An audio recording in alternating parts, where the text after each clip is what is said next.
স্বাগত। আজকে আমার রেসিপি তেলকই। তেলকই বানানোর জন্য 100 গ্রাম মতো তেল নিয়েছি আমি 3টে কইয়ের মাছের জন্য। আর লাগবে একটা বিশেষ মশলা, এটা যে যার মতোই রান্না করে, কিন্তু আমি এটা আমার মতো করে করি, সেটাই আমি দেখাচ্ছি।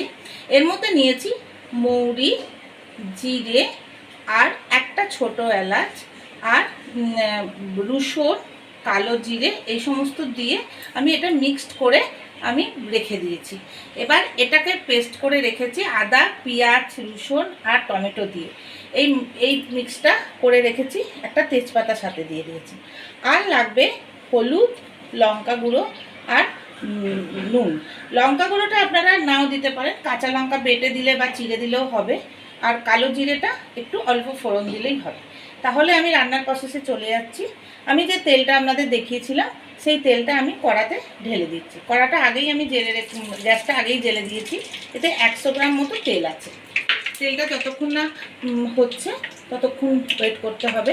আর একটা কথা বলে রাখি, এই মাছের যাতে না ফাটে তেলটা দিয়ে, তার জন্য অল্প একটু সরষে তেল নুন হলুদের সাথে মিশিয়ে দেবেন, তাহলে কি হবে, ফাটবে না। আর একটা কথা, তেলটা অতিরিক্ত গরম হলে কিন্তু দেবেন না। মাছটা একটু হালকা গরম হবে, তখনই মাছটা ছাড়বে।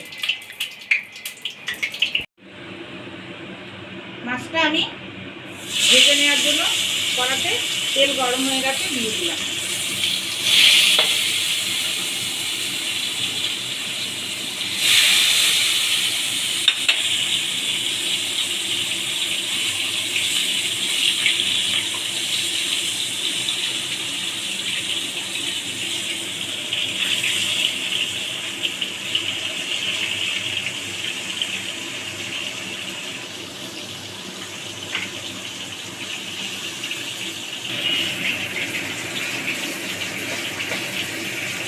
মাছটা আমি মাঝে একবার উল্টে দিয়েছিলাম, মোটামুটি হালকা, বেশি পোড়া করে ভাজে না, একটু হালকার মতো ভাজতে হয়। আর এই মাছটার নামটা যেহেতু তেলকই, সেহেতু একটু তেল এটাতে বেশি লাগে। আপনারা শরীর স্বাস্থ্য বুঝে তেলটা দিয়ে রান্না করবেন।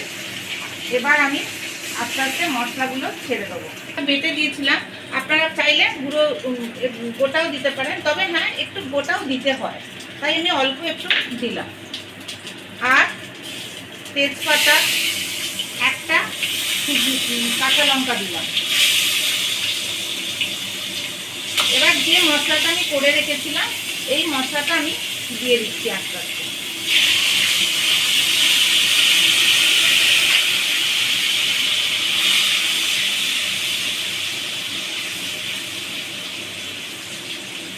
এই মশলাটা আপনারা শুধু কালো জিরে কাঁচা লঙ্কা দিয়েও করতে পারেন, কিন্তু যেহেতু এটা টেস্টি হওয়ার জন্য এটা দেওয়াটা ভালো।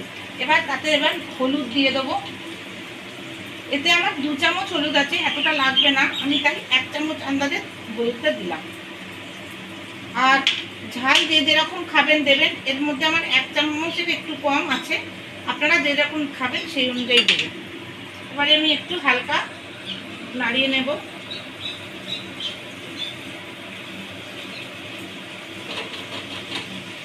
এবার দিয়ে দেবো নুন। নুনটা যে যার মতো স্বাদ মতো দেবেন। আমি এখানে 1/2 চামচ একটু বেশি নুন দিলাম।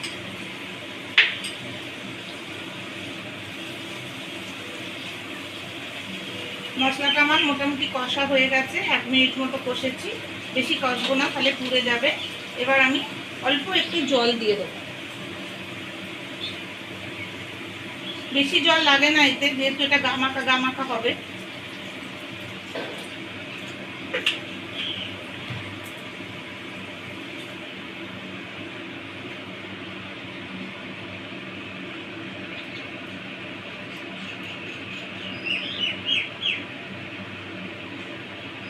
এবার আমি মাছগুলো এতে ছেড়ে দেব।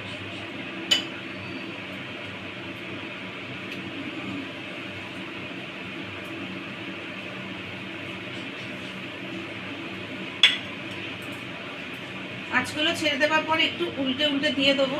যেহেতু জলটা কম দিয়েছি, তাহলে পুরো সব মাছটার মধ্যে মশলাটা পড়বে। এবার আমি অল্প করে 2 মিনিটের জন্য একটু হালকা করে ঢাকা দেব, যাতে তাড়াতাড়ি মাছটা সিদ্ধ হয়ে যায়। আপনারা না চাইলে নাও দিতে পারেন ঢাকাটা। 2 মিনিট পর ফিরে আসছি। মিনিট হয়ে গেছে, আমি আবার চলে এসেছি। এবার দেখি কতটা কি হয়েছে। দেখুন বন্ধুরা, এই যে আমার এরকম হয়েছে, একটু তো কাইটাই রাখবো, নাহলে খেতে ভালো লাগবে না। এবার আমি মাছটা আস্তে আস্তে তুলে নিচ্ছি প্লেটে। আমার তেল কই কেমন লাগলো আপনারা লাইক করে, কমেন্ট করে আর বলবেন, আর সাবস্ক্রাইব করবেন। কিছুদিন আমি ভিডিওটা করতে পারিনি, আমি খুব অসুস্থ ছিলাম, তাই জন্য আমি ভিডিওটা করতে পারিনি। আমি 2 মাস পর আবার ভিডিওটা আরম্ভ করলাম। হ্যাঁ, যদি আপনার এই ভিডিওটা ভালো লেগে থাকে আর যদি আপনাদের মনে হয় যে আমার প্রসেসে রান্নাটা করবেন, তাহলে অবশ্যই আপনারা ট্রাই করে দেবেন আর আমার কমেন্টে লিখে জানাবেন যে কেমন হয়েছে। আশা করি ভালোই হবে। আমি এরকম তেল কই করে খেয়েছিলাম, তো মোটামুটি ভালোই লেগেছিলো, তার জন্যই আমি আপনাদের সাথে শেয়ার করলাম। আর একটা কথা নতুন টিপস দিয়ে রাখি, আপনারা যখন রান্নাটা পুরো কমপ্লিট হয়ে যাবে তখন একটু কাঁচা তেল ওপর দিয়ে ছড়িয়ে দেবেন, তাহলে খেতে আরও টেস্ট লাগবে। এটা অপশনাল, এটা আপনারা নাও করতে পারেন, তবে আমি এটা করে দেখেছি, ভালো হয়েছে, তাই জন্য। তাহলে আসি, আবার দেখা হবে অন্য কোনো ভিডিওতে। নমস্কার।